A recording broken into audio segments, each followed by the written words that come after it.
श्रीगणेशाय नमः। अथ श्री महाकाल कवचम्। श्रीभैरव उवाच। अथ वक्ष्यामि देवेशी कवचं मन्त्रगर्भकम् मूलमन्त्रस्वरूपं च विश्वमङ्गलकाभिधाम् सर्वसम्पत्प्रदं चैव महाकालस्य पार्वती गुह्यातिगुह्यपरमं मूलविद्यामयं ध्रुवं परमार्थप्रदं नित्यं भोगमोक्षैककारणं महाभयहरं देवी महैश्वर्यप्रदं शिवे कवचस्यास्य देवेशी ऋषिर्भैरव ईरितः अनुष्टुप् छन्द इत्युक्तं महाकालश्च देवता कूर्चबीजं पराशक्तिस्तारं कीलकमीरितां धर्मार्थकाममोक्षार्थे विनियोगः प्रकीर्तितः श्यामवर्णं महाकायं महाकालं त्रिलोचनं नीलकण्ठं स्वतेजस्कं नेत्रत्रयविभूषितं खट्वाङ्गचर्मधरं देवं वरदाभयपाणिकं शूलहस्तं च खट्वाङ्गं धारिणं मन्त्रनायकं पिनाकहस्तं देवेशं तोमरं बिभ्रतं विभुं प्रातः पठेत् सहस्रं वै भैरवं तु सदा स्मरेत् एवं विधेन ध्यानेन मनसा चिन्तयेद्विभुं ह्रं शिरः पातु मे कालः ललाटे ह्रीं सदा मम ह्रं कारकं प्रतीच्यां बीजद्वयस्वरूपिणी ह्रीं पातु लोचनद्वन्द्वं मुखं ह्रीं बीजरूपिणी ह्रीं कारकं कण्ठदेशे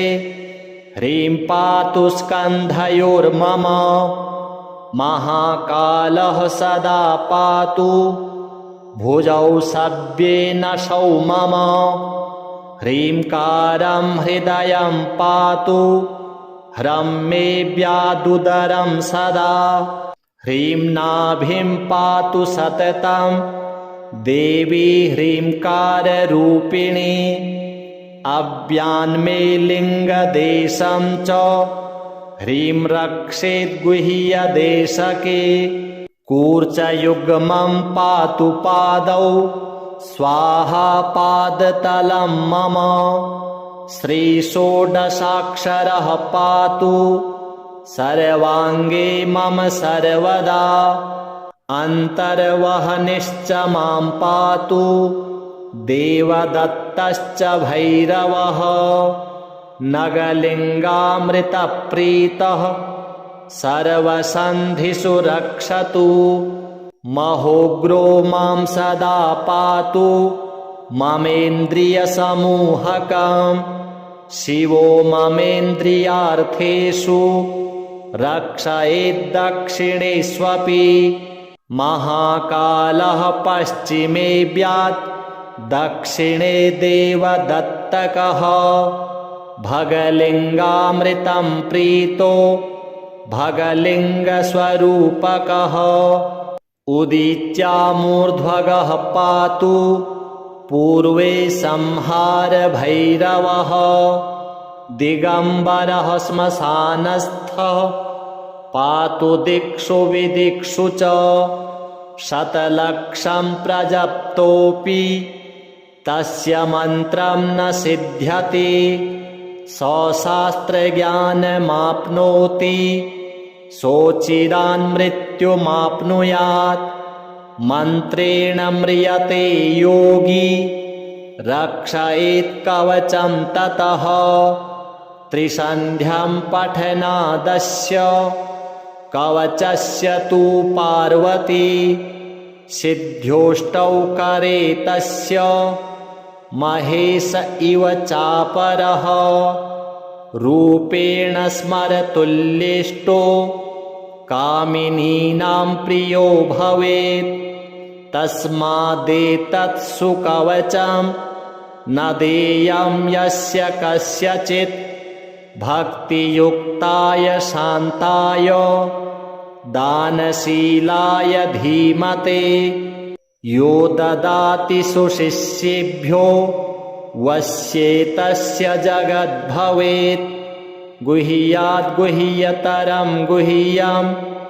महारुद्रेण भाषिताम् रवौ भूर्जे लिखिद्वर्मा स्वयंभूः कुसुमस्त्रजा कुङ्कुमेनाष्टगन्धेन रक्तेन निजरेतसा धारयन् मूर्ध्नि वा बाहौ प्राप्नुयात् परमां गतिं धनकामो लभेद् वित्तं पुत्रकामो लभेत् प्रजां सर्वान् रिपून् रणे जित्वा कल्याणी गृहमाविशेत् यस्य कण्ठगतं तस्य करस्थाः सर्वसिद्धयः श्रीविश्वकवचं नाम कवचं न प्रकाशयेत् रहस्यातिरहस्यं च गोपनीयं स्वयोनिवत् श्रीमहाकाल देवार्पणमस्तु। श्रीभैरव उवाच अथ वक्ष्यामि देवेशी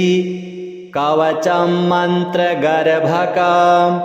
मूलमन्त्रस्वरूपं च विश्वमङ्गलकाभिधां सर्वसम्पत्प्रदं चैव महाकालस्य पार्वती गुह्यातिगुह्यपरमं मूलविद्यामयं ध्रुवं परमार्थप्रदं नित्यं भोगमोक्षैककारणं महाभयहरं देवी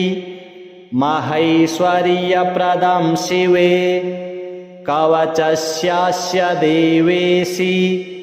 ऋषिर्भैरव ईरितः अनुष्टुप् छन्द इत्युक्तं महाकालश्च देवता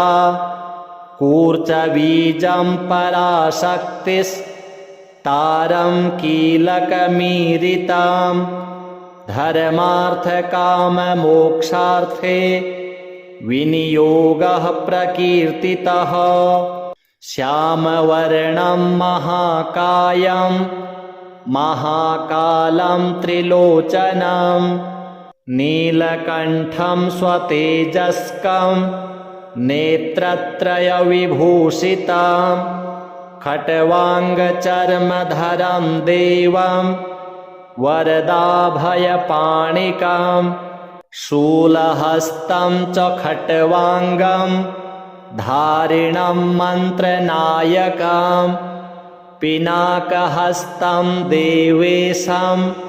तोमरं बिभ्रतं विभुं प्रातः पठेत् सहस्रं वै भैरवं तु सदा स्मरेत् एवं विधेन ध्यानेन मनसा चिन्तयेद् विभुं ह्रं शिरः पातु मे कालः ललाटे ह्रीं सदा मम ह्रंकारकं प्रतीच्यां मे बीजद्वयस्वरूपिणी ह्रीं पातु लोचनद्वन्द्वं मुखं ह्रीं बीजरूपिणी ह्रीं कारकं कण्ठदेशे ह्रीं पातु स्कन्धयोर्मम महाकालः सदा पातु भुजौ सव्येन शौ मम ह्रींकारं हृदयं पातु ह्रं मे व्यादुदरं सदा ह्रीं नाभिं पातु सततं देवी ह्रींकाररूपिणी अव्यान्मे लिङ्गदेशं च ह्रीं रक्षेद्गुह्यदेशके कूर्चयुग्मं पातु पादौ स्वाहा पादतलं मम श्रीषोडशाक्षरः पातु सर्वाङ्गे मम सर्वदा अन्तर्वहनिश्च मां पातु देवदत्तश्च भैरवः नगलिङ्गामृतप्रीतः सर्वसन्धिषु रक्षतु महोग्रो मां सदा पातु ममेन्द्रियसमूहकं शिवो ममेन्द्रियार्थेषु रक्षयेद्दक्षिणेष्वपि महाकालः पश्चिमे व्यात् दक्षिणे देवदत्तकः भगलिङ्गामृतं प्रीतो भगलिङ्गस्वरूपकः उदीच्यामूर्ध्वगः पातु पूर्वे संहारभैरवः दिगम्बरः श्मशानस्थः पातु दिक्षु विदिक्षु च शतलक्षं प्रजप्तोऽपि तस्य मन्त्रं न सिद्ध्यति सशास्त्रज्ञानमाप्नोति सोचिरान्मृत्युमाप्नुयात् मन्त्रेण म्रियते योगी रक्षयेत् कवचं ततः त्रिसन्ध्यं पठनादस्य कवचस्य तु पार्वती सिद्ध्योष्टौ करे तस्य महेश इव चापरः रूपेण स्मरतुल्येष्टो कामिनीनां प्रियो भवेत् तस्मादेतत्सु कवचं न देयं यस्य कस्यचित् भक्तियुक्ताय शान्ताय दानशीलाय धीमते यो ददाति सुशिष्येभ्यो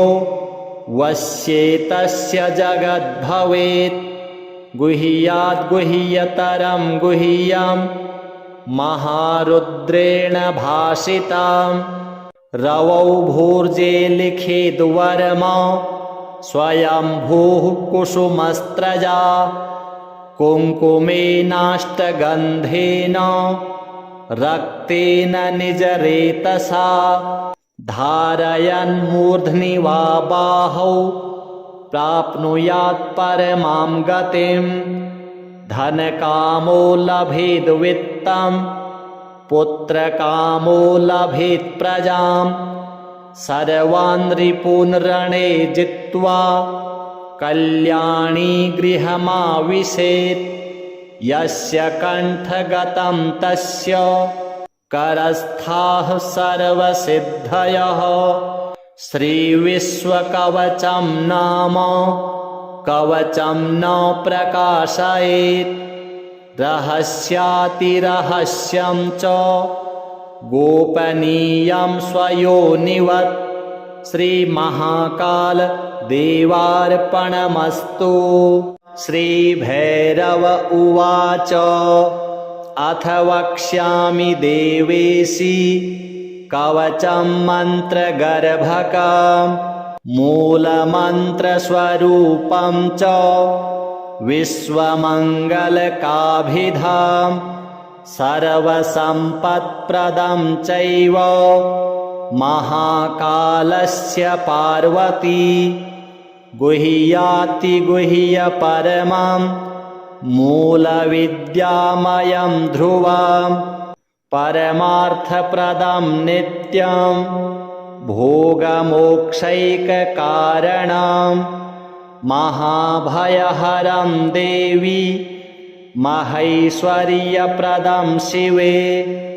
कवचस्यास्य देवेशी ऋषिर्भैरव ईरितः अनुष्टुप् छन्द इत्युक्तं महाकालश्च देवता कूर्चबीजं पराशक्तिस्तारं कीलकमीरितां धर्मार्थकाममोक्षार्थे विनियोगः प्रकीर्तितः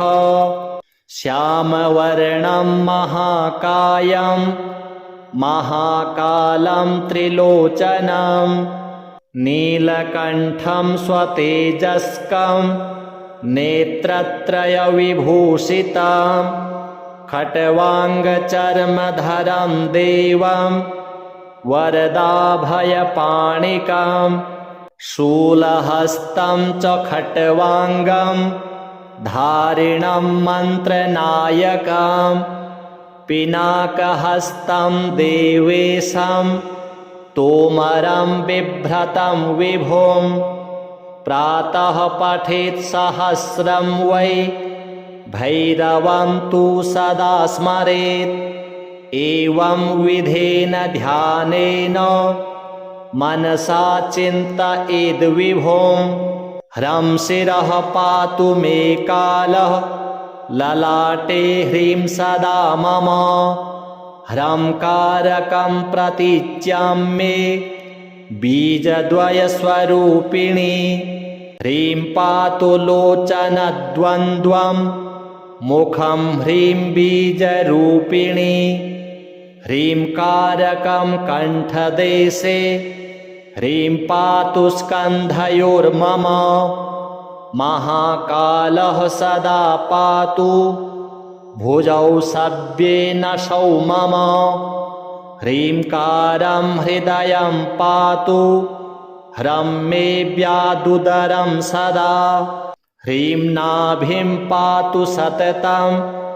देवी ह्रींकाररूपिणी अव्यान्मे लिङ्गदेशं च ह्रीं रक्षेद्गुह्यदेशके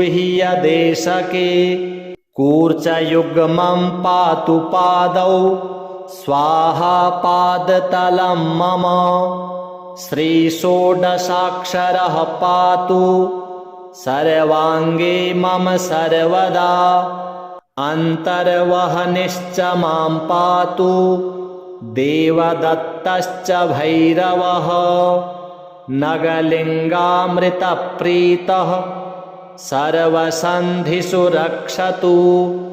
महोग्रो मां सदा पातु ममेन्द्रियसमूहकं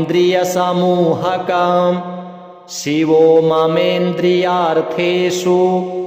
रक्षयेद्दक्षिणेष्वपि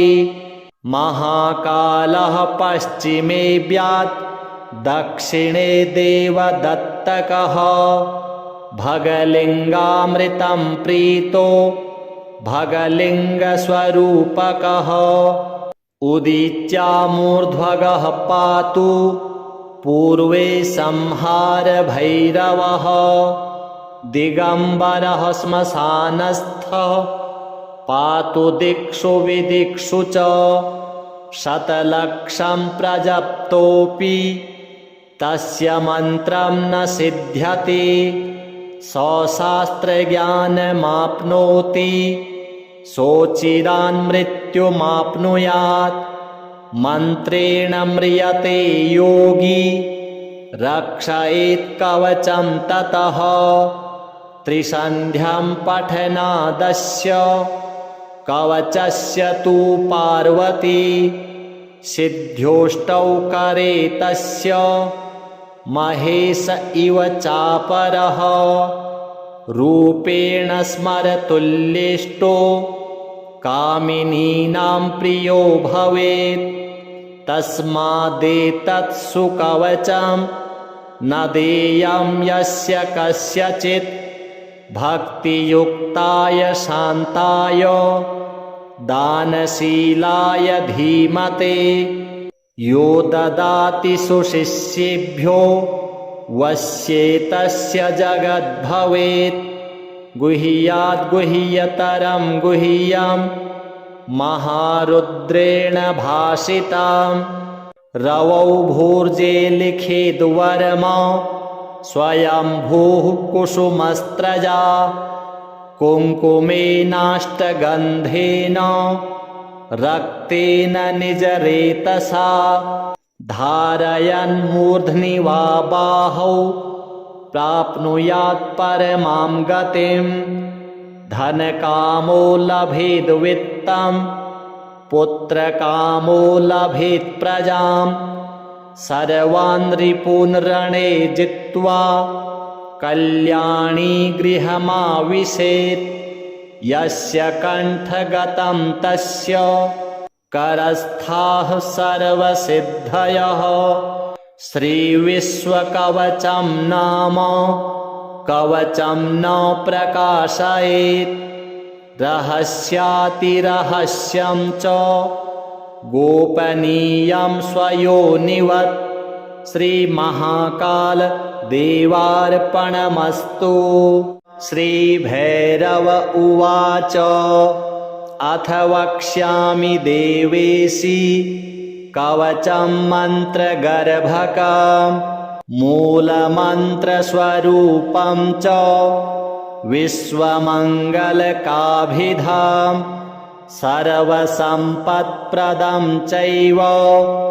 महाकालस्य पार्वती गुह्यातिगुह्यपरमं मूलविद्यामयं ध्रुवं परमार्थप्रदं नित्यं भोगमोक्षैककारणं महाभयहरं देवी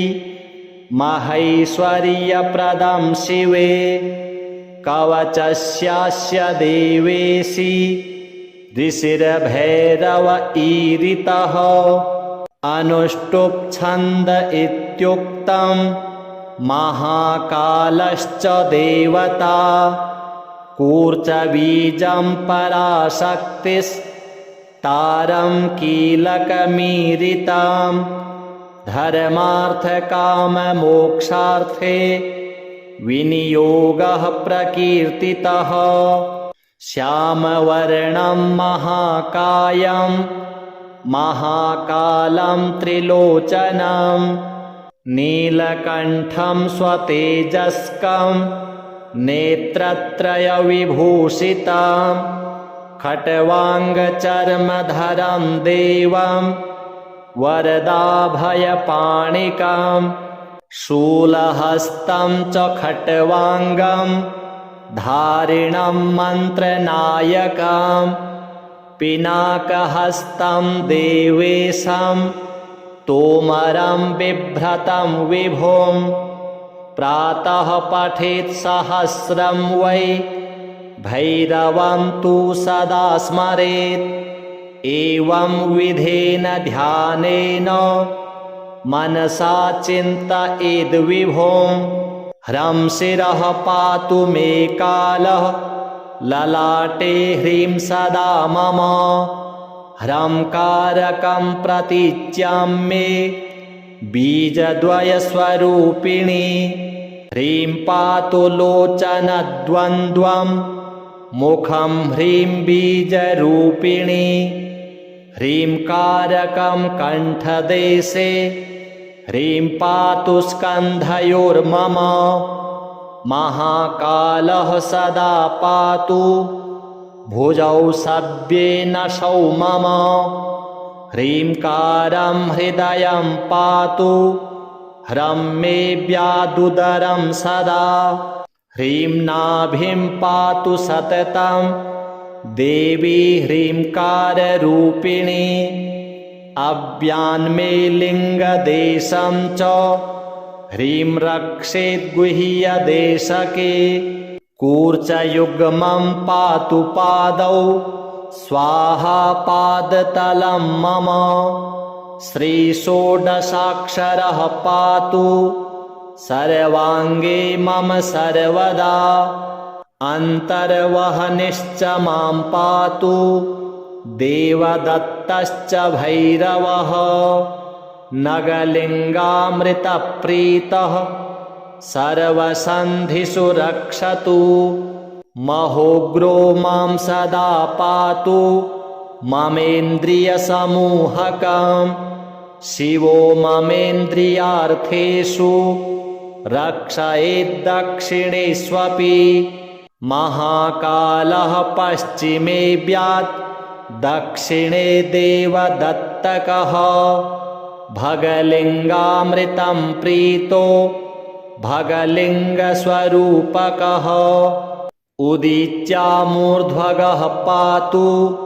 पूर्वे संहारभैरवः दिगम्बरः श्मशानस्थः पातु दिक्षु विदिक्षु च शतलक्षं प्रजप्तोऽपि तस्य मन्त्रं न सिद्ध्यति सशास्त्रज्ञानमाप्नोति सोचिरान् मृत्युमाप्नुयात् मन्त्रेण म्रियते योगी रक्षयेत् कवचं ततः त्रिसन्ध्यं पठनादस्य कवचस्य तु पार्वती सिद्ध्योष्टौ करे तस्य महेश इव चापरः रूपेण स्मरतुल्येष्टो कामिनीनां प्रियो भवेत् तस्मादेतत् सुकवचं न देयं यस्य कस्यचित् भक्तियुक्ताय शान्ताय दानशीलाय धीमते यो ददाति सुशिष्येभ्यो वश्येतस्य जगद्भवेत् गुह्याद् गुह्यतरं गुह्यं महारुद्रेण भाषितं रवौ भूर्जे लिखेद्वर्मा स्वयंभूः कुसुमस्त्रजा कुङ्कुमेनाष्टगन्धेन रक्तेन निजरेतसा धारयन्मूर्ध्नि वा बाहौ प्राप्नुयात् परमां गतिं धनकामो लभेद् वित्तं पुत्रकामो लभेत् प्रजां सर्वान् रिपून् रणे जित्वा कल्याणी गृहमाविशेत् यस्य कण्ठगतं तस्य करस्थाः सर्वसिद्धयः श्रीविश्वकवचं नाम कवचं न प्रकाशयेत् रहस्यातिरहस्यं च गोपनीयं स्वयोनिवत् श्रीमहाकाल देवार्पणमस्तु। श्रीभैरव उवाच अथ वक्ष्यामि देवेशी कवचं मन्त्रगर्भकं मूलमन्त्रस्वरूपं च विश्वमङ्गलकाभिधां सर्वसम्पत्प्रदं चैव महाकालस्य पार्वती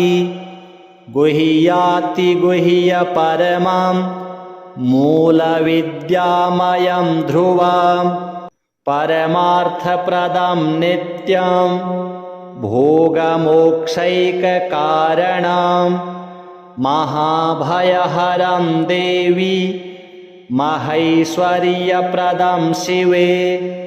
कवचस्यास्य देवेशी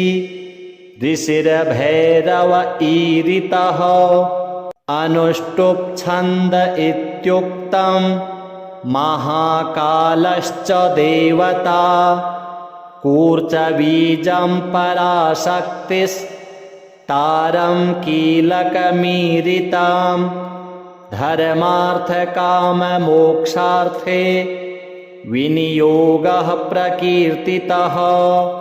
श्यामवर्णं महाकायं महाकालं त्रिलोचनं नीलकण्ठं स्वतेजस्कं नेत्रत्रयविभूषितं खट्वाङ्गचर्मधरं देवं वरदाभयपाणिकं शूलहस्तं च खट्वाङ्गं धारिणं मन्त्रनायकं पिनाकहस्तं देवेशं तोमरं बिभ्रतं विभुं प्रातः पठेत् सहस्रं वै भैरवं तु सदा स्मरेत् एवं विधेन ध्यानेन मनसा चिन्तयेद् विभुं ह्रं शिरः पातु मे कालः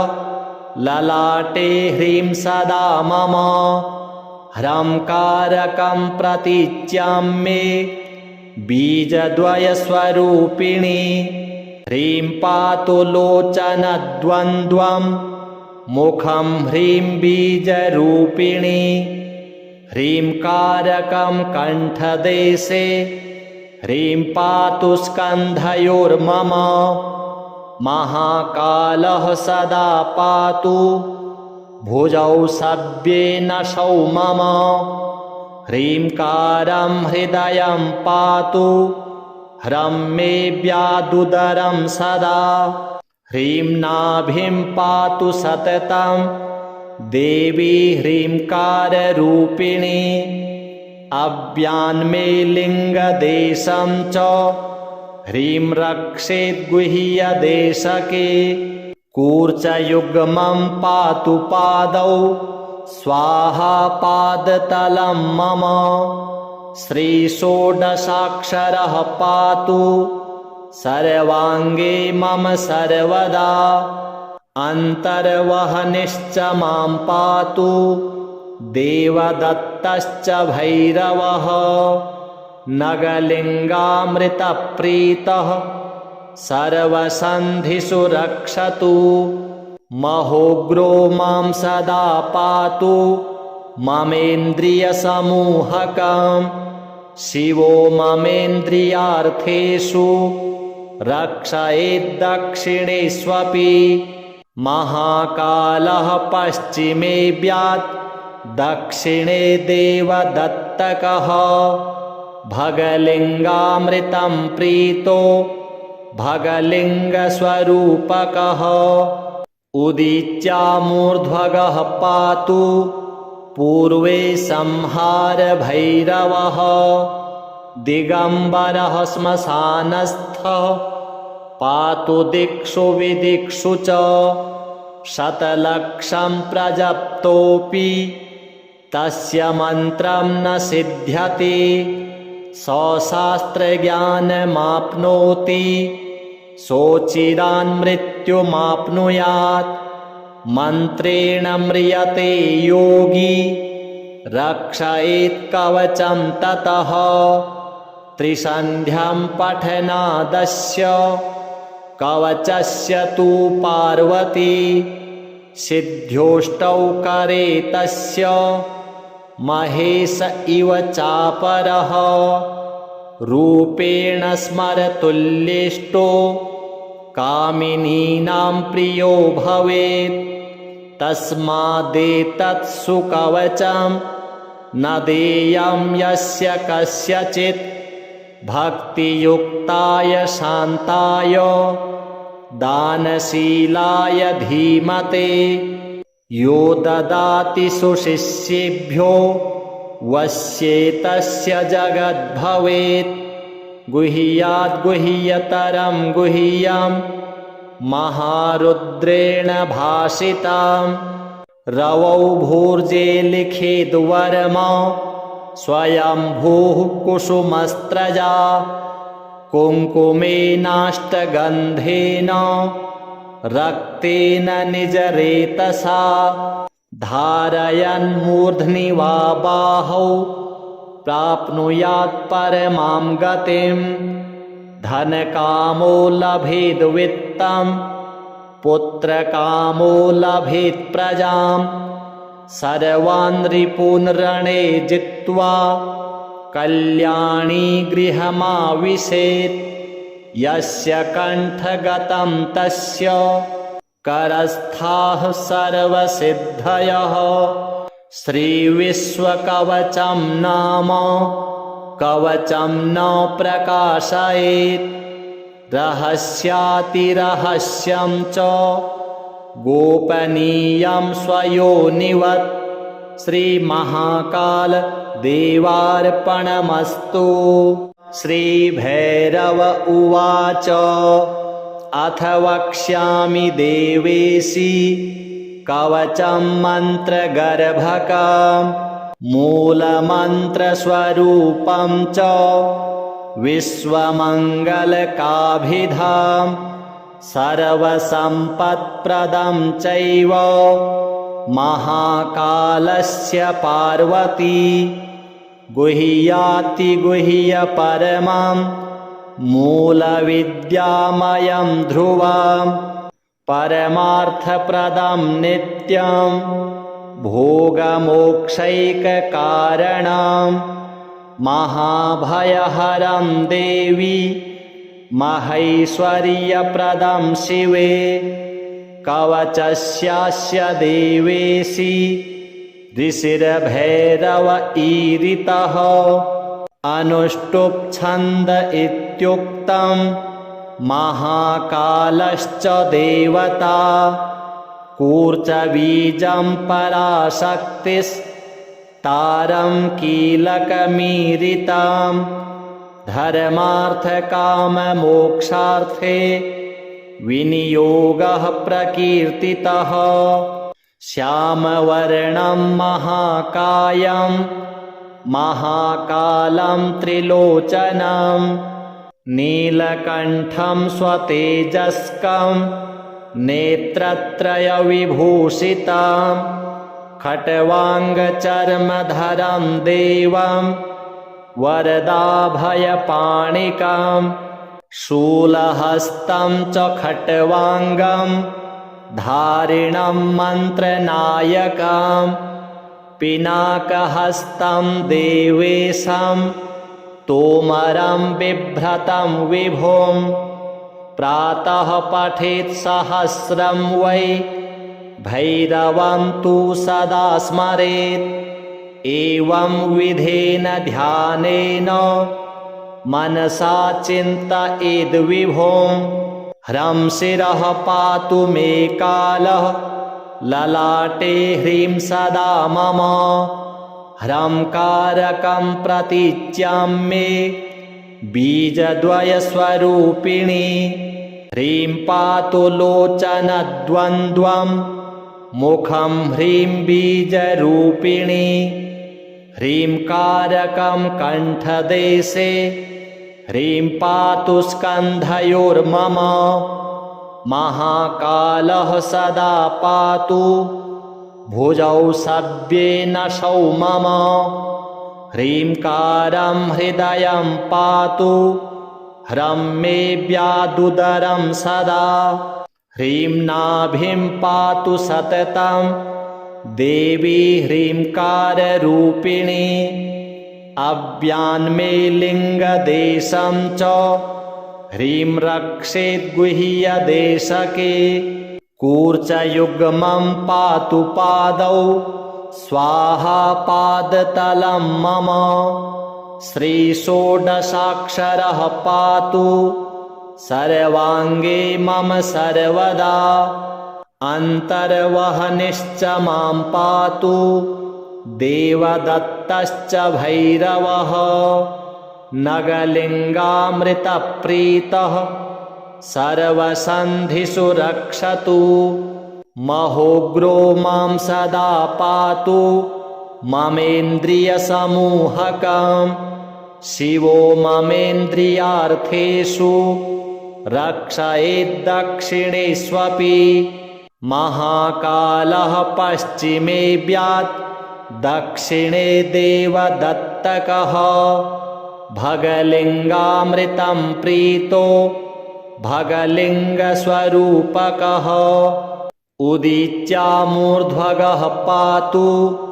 पूर्वे संहारभैरवः दिगम्बरः श्मशानस्थः पातु दिक्षु विदिक्षु च शतलक्षं प्रजप्तोऽपि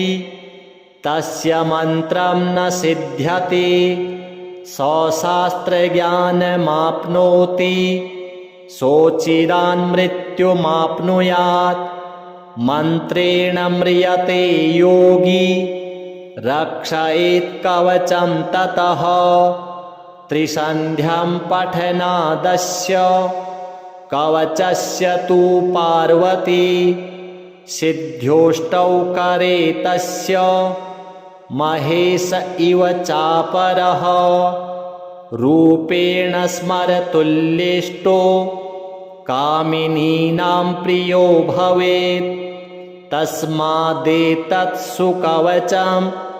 न देयं यस्य कस्यचित् भक्तियुक्ताय शान्ताय दानशीलाय धीमते यो ददाति सुशिष्येभ्यो वश्येतस्य जगद्भवेत् गुह्याद् गुह्यतरं गुह्यं महारुद्रेण भाषितं रवौ भूर्जे लिखिद्वर्मा स्वयंभूः कुसुमस्त्रजा कुङ्कुमेनाष्टगन्धेन रक्तेन निजरेतसा धारयन् मूर्ध्नि वा बाहौ प्राप्नुयात् परमां गतिं धनकामो लभेद् वित्तं पुत्रकामो लभेत् प्रजां सर्वान् रिपून् रणे जित्वा कल्याणी गृहमाविशेत् यस्य कण्ठगतं तस्य करस्थाः सर्वसिद्धयः श्रीविश्वकवचं नाम कवचं न प्रकाशयेत् रहस्यातिरहस्यं च गोपनीयं स्वयोनिवत् श्रीमहाकाल देवार्पणमस्तु। श्रीभैरव उवाच अथ वक्ष्यामि देवेशी कवचं मन्त्रगर्भकं मूलमन्त्रस्वरूपं च विश्वमङ्गलकाभिधां सर्वसम्पत्प्रदं चैव महाकालस्य पार्वती गुह्यातिगुह्यपरमं मूलविद्यामयं ध्रुवं परमार्थप्रदं नित्यं भोगमोक्षैककारणं महाभयहरं देवी महैश्वर्यप्रदं शिवे कवचस्यास्य देवेशी ऋषिर्भैरव ईरितः अनुष्टुप् छन्द इत्युक्तं महाकालश्च देवता कूर्चबीजं पराशक्तिस्तारं कीलकमीरितं धर्मार्थकाममोक्षार्थे विनियोगः प्रकीर्तितः श्यामवर्णं महाकायं महाकालं त्रिलोचनं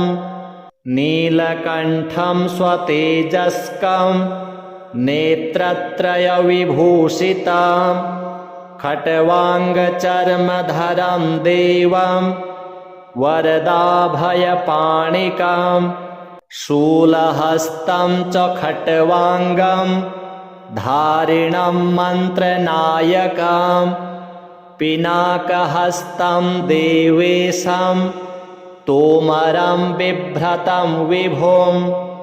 प्रातः पठेत् सहस्रं वै भैरवं तु सदा स्मरेत् एवं विधेन ध्यानेन मनसा चिन्तयेद्विभुं ह्रं शिरः पातु मे कालः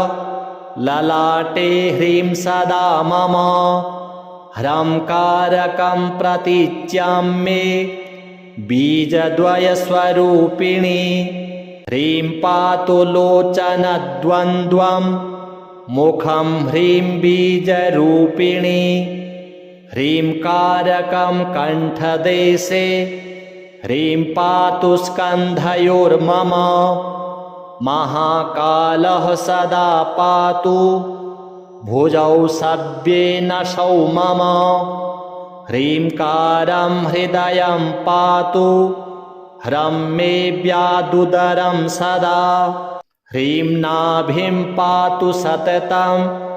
देवी ह्रींकाररूपिणी अव्यान्मे लिङ्गदेशं च ह्रीं रक्षेद्गुह्यदेशके कूर्चयुग्मं पातु पादौ स्वाहा पादतलं मम श्रीषोडशाक्षरः पातु सर्वाङ्गे मम सर्वदा अन्तर्वहनिश्च मां पातु देवदत्तश्च भैरवः नगलिङ्गामृतप्रीतः सर्वसन्धिषु रक्षतु महोग्रो मां सदा पातु ममेन्द्रियसमूहकं शिवो ममेन्द्रियार्थेषु रक्षयेद्दक्षिणेष्वपि महाकालः पश्चिमे व्यात् दक्षिणे देवदत्तकः भगलिङ्गामृतं प्रीतो भगलिङ्गस्वरूपकः उदीच्यामूर्ध्वगः पातु पूर्वे संहारभैरवः दिगम्बरः श्मशानस्थः पातु दिक्षु विदिक्षु च शतलक्षं प्रजप्तोऽपि तस्य मन्त्रं न सिद्ध्यति सशास्त्रज्ञानमाप्नोति सोचिरान्मृत्युमाप्नुयात् मन्त्रेण म्रियते योगी रक्षयेत् कवचं ततः त्रिसन्ध्यं पठनादस्य कवचस्य तु पार्वती सिद्ध्योष्टौ करे तस्य महेश इव चापरः रूपेण स्मरतुल्येष्टो कामिनीनां प्रियो भवेत् तस्मादेतत्सु कवचं न देयं यस्य कस्यचित् भक्तियुक्ताय शान्ताय दानशीलाय धीमते यो ददाति सुशिष्येभ्यो वश्येतस्य जगद्भवेत्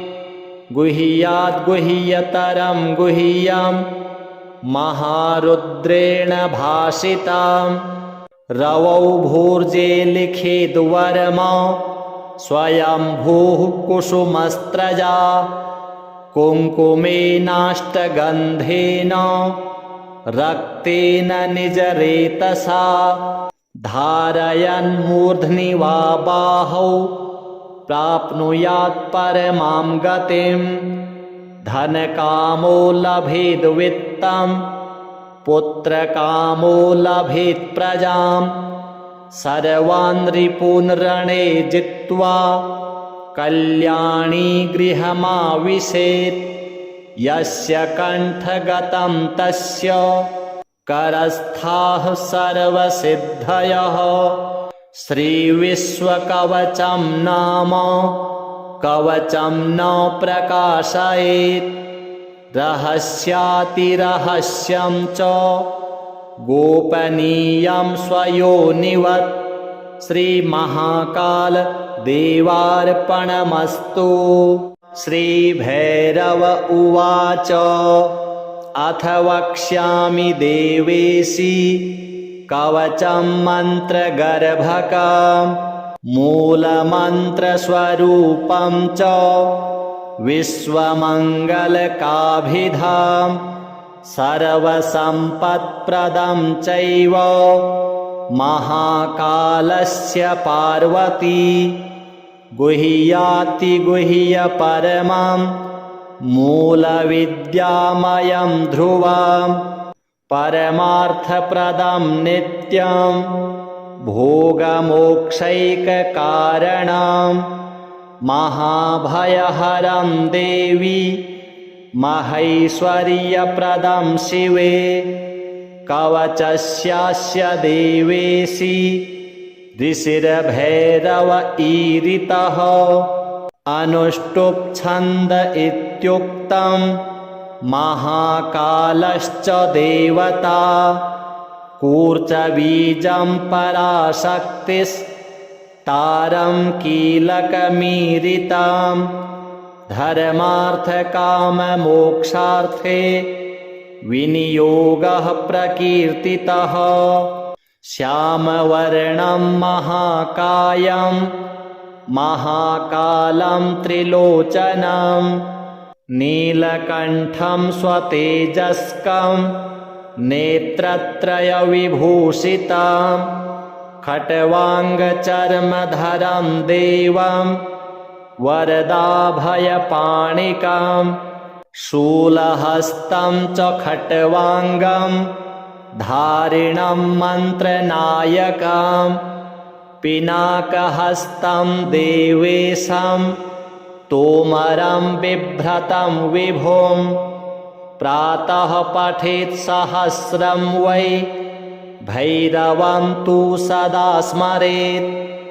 एवं विधेन ध्यानेन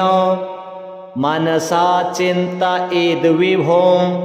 ह्रं शिरः पातु मे कालः ललाटे ह्रीं सदा मम ह्रं कारकं प्रतीच्यां मे बीजद्वयस्वरूपिणी ह्रीं पातु लोचनद्वन्द्वं मुखं ह्रीं बीजरूपिणी ह्रीं कारकं कण्ठदेशे ह्रीं पातु स्कन्धयोर्मम महाकालः सदा पातु भुजौ सव्येनशौ मम ह्रीं कारं हृदयं पातु ह्रं मे व्यादुदरं सदा ह्रीं नाभिं पातु सततं देवी ह्रीं काररूपिणी अव्यान्मे लिङ्गदेशं च ह्रीं रक्षेद्गुह्यदेशके कूर्चयुग्मं पातु पादौ स्वाहा पादतलं मम श्रीषोडशाक्षरः पातु सर्वाङ्गे मम सर्वदा अन्तर्वहनिश्च मां पातु देवदत्तश्च भैरवः नगलिङ्गामृतप्रीतः सर्वसन्धिषु रक्षतु महोग्रो मां सदा पातु ममेन्द्रियसमूहकं शिवो ममेन्द्रियार्थेषु रक्षयेद्दक्षिणेष्वपि महाकालः पश्चिमे व्यात् दक्षिणे देवदत्तकः भगलिङ्गामृतं प्रीतो भगलिङ्गस्वरूपकः उदीच्यामूर्ध्वगः पातु पूर्वे संहारभैरवः दिगम्बरः श्मशानस्थः पातु दिक्षु विदिक्षु च शतलक्षं प्रजप्तोऽपि तस्य मन्त्रं न सिद्ध्यति सशास्त्रज्ञानमाप्नोति सोचिरान् मृत्युमाप्नुयात् मन्त्रेण म्रियते योगी रक्षयेत् कवचं ततः त्रिसन्ध्यं पठनादस्य कवचस्य तु पार्वती सिद्ध्योष्टौ करे तस्य महेश इव चापरः रूपेण स्मरतुल्येष्टो कामिनीनां प्रियो भवेत् तस्मादेतत्सु कवचं न देयं यस्य कस्यचित् भक्तियुक्ताय शान्ताय दानशीलाय धीमते यो ददाति सुशिष्येभ्यो वश्येतस्य जगद्भवेत् गुह्याद् गुह्यतरं गुह्यं महारुद्रेण भाषिताम् रवौ भूर्जे लिखिद्वर्मा स्वयंभूः कुसुमस्त्रजा कुङ्कुमेनाष्टगन्धेन रक्तेन निजरेतसा धारयन्मूर्ध्नि वा बाहौ प्राप्नुयात् परमां गतिं धनकामो लभेद् वित्तं पुत्रकामो लभेत् प्रजां सर्वान् रिपून् रणे जित्वा कल्याणी गृहमाविशेत् यस्य कण्ठगतं तस्य करस्थाः सर्वसिद्धयः श्रीविश्वकवचं नाम कवचं न प्रकाशयेत् रहस्यातिरहस्यं च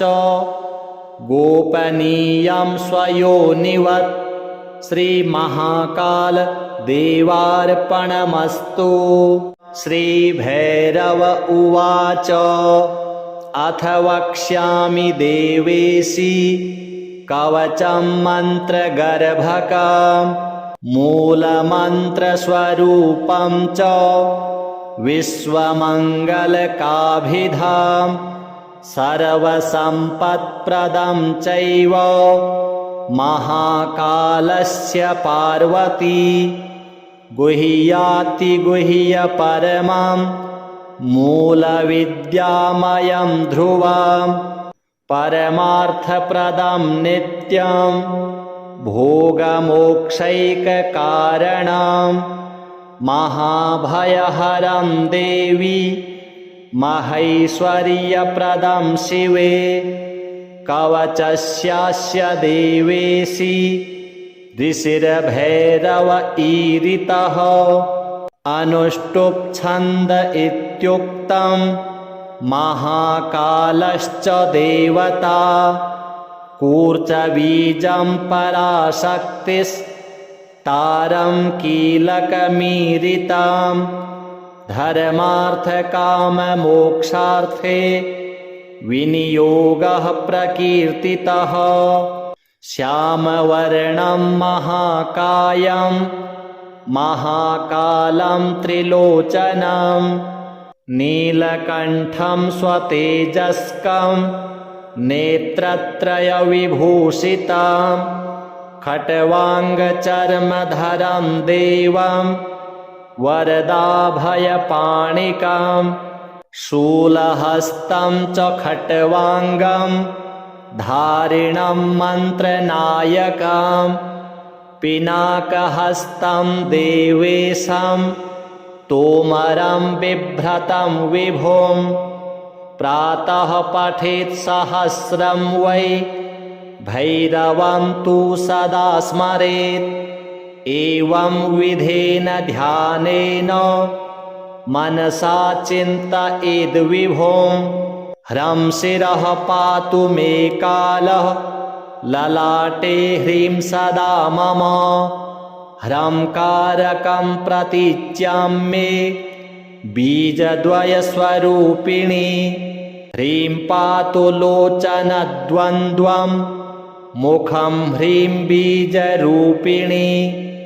ह्रीं कारकं कण्ठदेशे ह्रीं पातु स्कन्धयोर्मम महाकालः सदा पातु भुजौ सव्येनशौ मम ह्रीं कारं हृदयं पातु ह्रं मे व्यादुदरं सदा ह्रीं नाभिं पातु सततं देवी ह्रींकाररूपिणी अव्यान्मे लिङ्गदेशं च ह्रीं रक्षेद्गुह्यदेशके कूर्चयुग्मं पातु पादौ स्वाहा पादतलं मम श्रीषोडशाक्षरः पातु सर्वाङ्गे मम सर्वदा अन्तर्वहनिश्च मां पातु देवदत्तश्च भैरवः नगलिङ्गामृतप्रीतः सर्वसन्धिषु रक्षतु महोग्रो मां सदा पातु ममेन्द्रियसमूहकं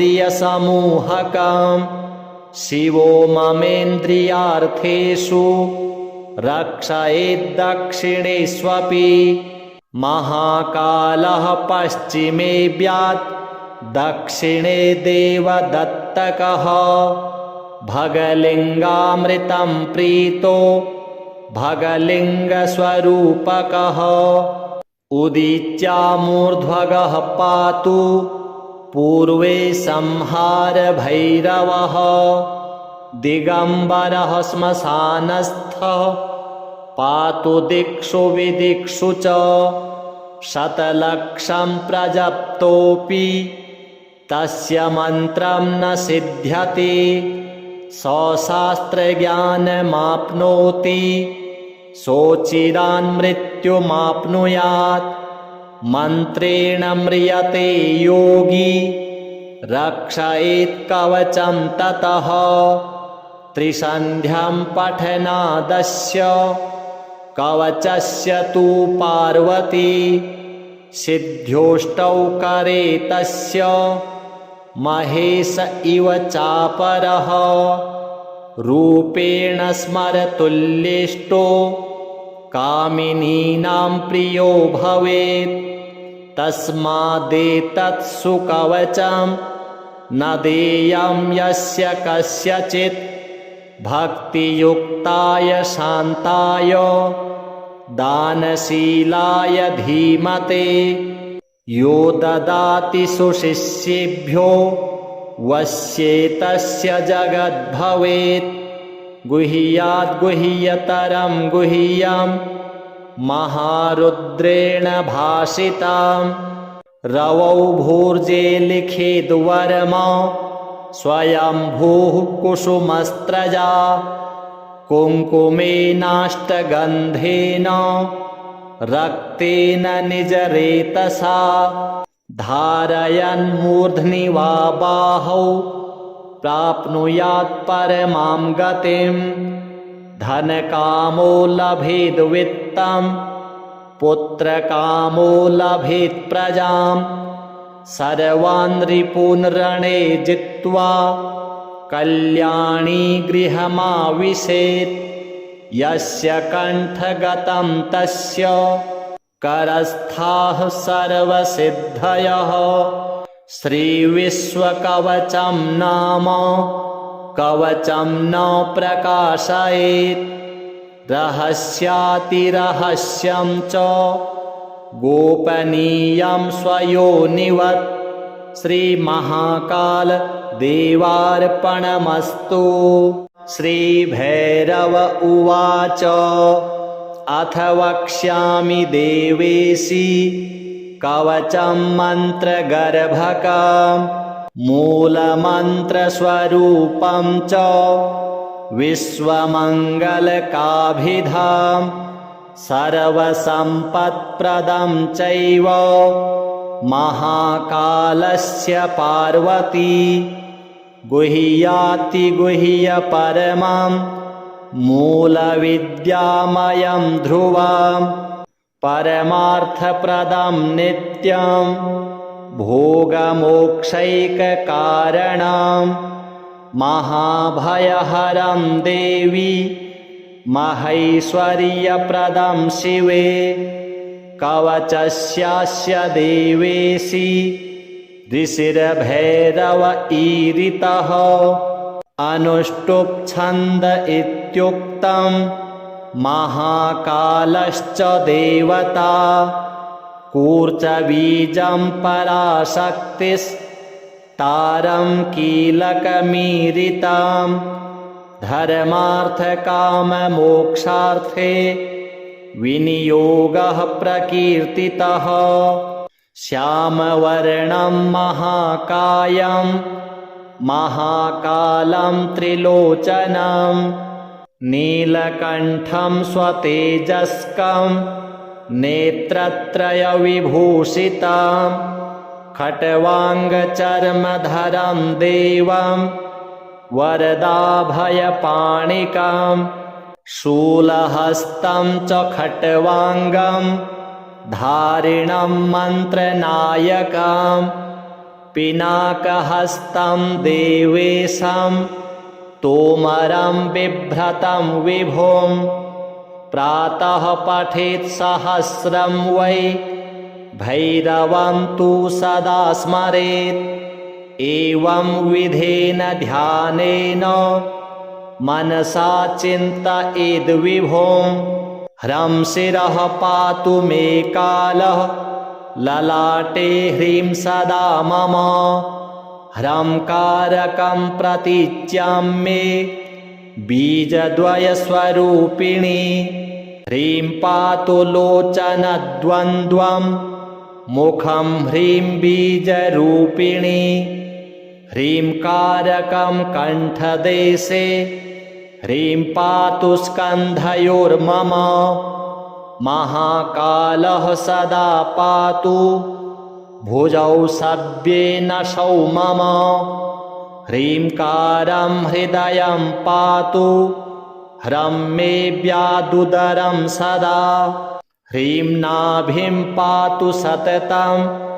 देवी ह्रींकाररूपिणी अव्यान्मे लिङ्गदेशं च ह्रीं रक्षेद्गुह्यदेशके कूर्चयुग्मं पातु पादौ स्वाहा पादतलं मम श्रीषोडशाक्षरः पातु सर्वाङ्गे मम सर्वदा अन्तर्वहनिश्च मां पातु देवदत्तश्च भैरवः नगलिङ्गामृतप्रीतः सर्वसन्धिषु रक्षतु महोग्रो मां सदा पातु ममेन्द्रियसमूहकं शिवो ममेन्द्रियार्थेषु रक्षयेद्दक्षिणेष्वपि महाकालः पश्चिमे व्यात् दक्षिणे देवदत्तकः भगलिङ्गामृतं प्रीतो भगलिङ्गस्वरूपकः उदीच्यामूर्ध्वगः पातु पूर्वे संहारभैरवः दिगम्बरः श्मशानस्थः पातु दिक्षु विदिक्षु च शतलक्षं प्रजप्तोऽपि तस्य मन्त्रं न सिद्ध्यति सशास्त्रज्ञानमाप्नोति सोचिरान् मृत्युमाप्नुयात् मन्त्रेण म्रियते योगी रक्षयेत् कवचं ततः त्रिसन्ध्यं पठनादस्य कवचस्य तु पार्वती सिद्ध्योष्टौ करे तस्य महेश इव चापरः रूपेण स्मरतुल्येष्टो कामिनीनां प्रियो भवेत् तस्मादेतत् सुकवचं न देयं यस्य कस्यचित् भक्तियुक्ताय शान्ताय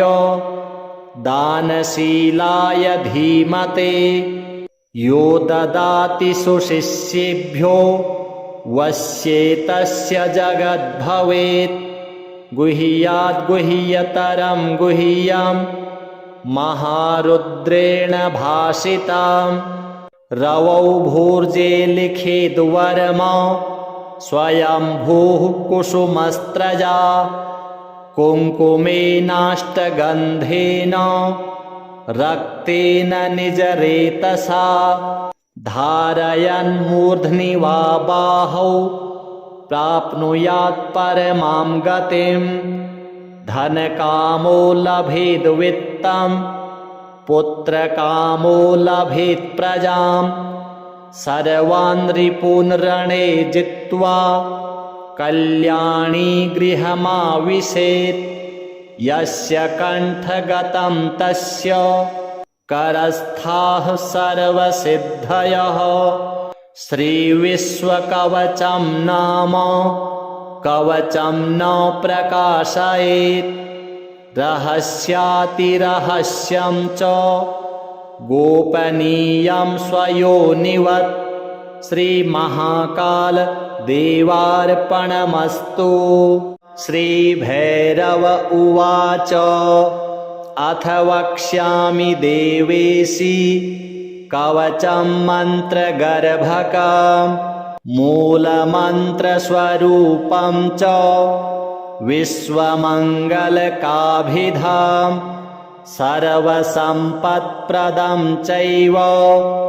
महाकालस्य पार्वती गुह्यातिगुह्यपरमं मूलविद्यामयं ध्रुवं परमार्थप्रदं नित्यं भोगमोक्षैककारणं महाभयहरं देवी महैश्वर्यप्रदं शिवे कवचस्यास्य देवेशी ऋषिर्भैरव ईरितः अनुष्टुप् छन्द इत्युक्तं महाकालश्च देवता कूर्चबीजं पराशक्तिस्तारं कीलकमीरितं धर्मार्थकाममोक्षार्थे विनियोगः प्रकीर्तितः श्यामवर्णं महाकायं महाकालं त्रिलोचनं नीलकण्ठं स्वतेजस्कं नेत्रत्रयविभूषितं खट्वाङ्गचर्मधरं देवं वरदाभयपाणिकं शूलहस्तं च खट्वाङ्गं धारिणं मन्त्रनायकं पिनाकहस्तं देवेशं तोमरं बिभ्रतं विभुं प्रातः पठेत् सहस्रं वै भैरवं तु सदा स्मरेत् एवं विधेन ध्यानेन मनसा चिन्तयेद्विभुं ह्रं शिरः पातु मे कालः ललाटे ह्रीं सदा मम ह्रं कारकं प्रतीच्यां मे बीजद्वयस्वरूपिणी ह्रीं पातु लोचनद्वन्द्वं मुखं ह्रीं बीजरूपिणी ह्रीं कारकं कण्ठदेशे ह्रीं पातु स्कन्धयोर्मम महाकालः सदा पातु भुजौ सव्येनशौ मम ह्रीं कारं हृदयं पातु ह्रं मे व्यादुदरं सदा ह्रीं नाभिं पातु सततं देवी ह्रींकाररूपिणी अव्यान्मे लिङ्गदेशं च ह्रीं रक्षेद्गुह्यदेशके कूर्चयुग्मं पातु पादौ स्वाहा पादतलं मम श्रीषोडशाक्षरः पातु सर्वाङ्गे मम सर्वदा अन्तर्वहनिश्च मां पातु देवदत्तश्च भैरवः नगलिङ्गामृतप्रीतः सर्वसन्धिषु रक्षतु महोग्रो मां सदा पातु ममेन्द्रियसमूहकं शिवो ममेन्द्रियार्थेषु रक्षयेद्दक्षिणेष्वपि महाकालः पश्चिमे व्यात् दक्षिणे देवदत्तकः भगलिङ्गामृतं प्रीतो भगलिङ्गस्वरूपकः उदीच्यामूर्ध्वगः पातु पूर्वे संहारभैरवः दिगम्बरः श्मशानस्थः पातु दिक्षु विदिक्षु च शतलक्षं प्रजप्तोऽपि तस्य मन्त्रं न सिद्ध्यति सशास्त्रज्ञानमाप्नोति सोचिरान्मृत्युमाप्नुयात् मन्त्रेण म्रियते योगी रक्षयेत् कवचं ततः त्रिसन्ध्यं पठनादस्य कवचस्य तु पार्वती सिद्ध्योष्टौ करे तस्य महेश इव चापरः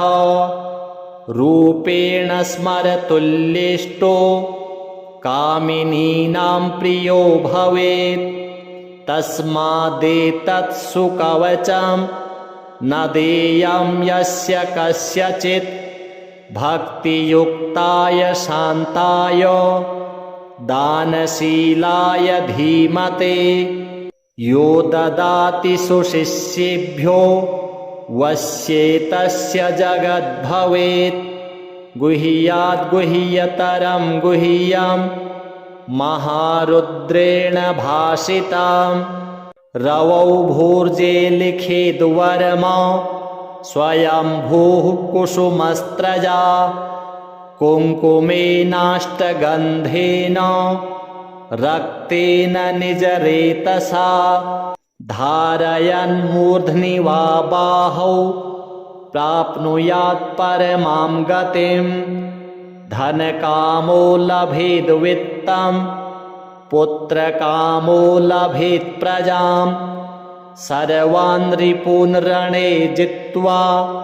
कल्याणी गृहमाविशेत् यस्य कण्ठगतं तस्य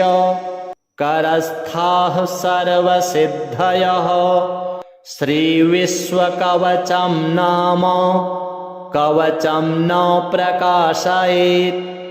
रहस्यातिरहस्यं च गोपनीयं स्वयोनिवत् श्रीमहाकाल देवार्पणमस्तु।